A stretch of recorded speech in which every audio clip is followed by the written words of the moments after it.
Director Ridley Scott's Exodus Gods and Kings forgoes the usual baby-in-a-basket start to Moses' story, beginning instead with him as a general in Pharaoh's army and devoted figurative brother to Ramses.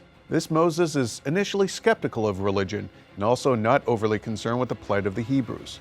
It's not until Moses is told that he is in fact one of them that he slowly, reluctantly accepts his true identity. Banished by Ramses, Moses later has a fateful encounter with God that sets him on a mission to deliver the Hebrews from bondage. Moses is seen at various points here as a warrior, a herald, a family man, sometimes defiant of God, and even a bit loony. But it's a testament to Christian Bale's portrait that his Moses remains human, relatable, and never turns into a wooden figure spouting epic dialogue.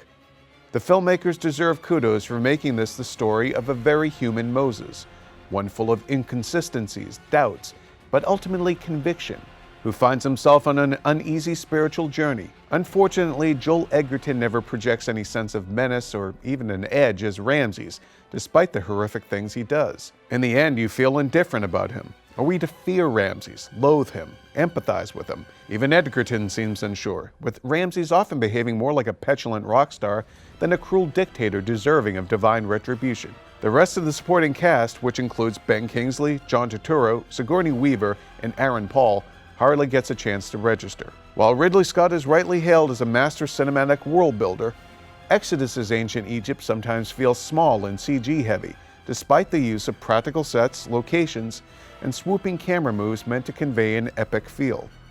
More impressive, though, is Scott's execution of the 10 Plagues, which are realized here as frightening elements worthy of a horror movie.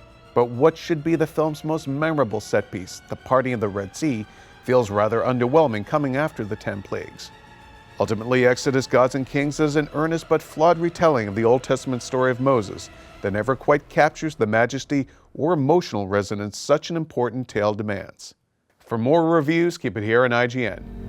William, I'm going to ask you again, and if your answer is again no, I apologize for what happens next. Are you his sister? No.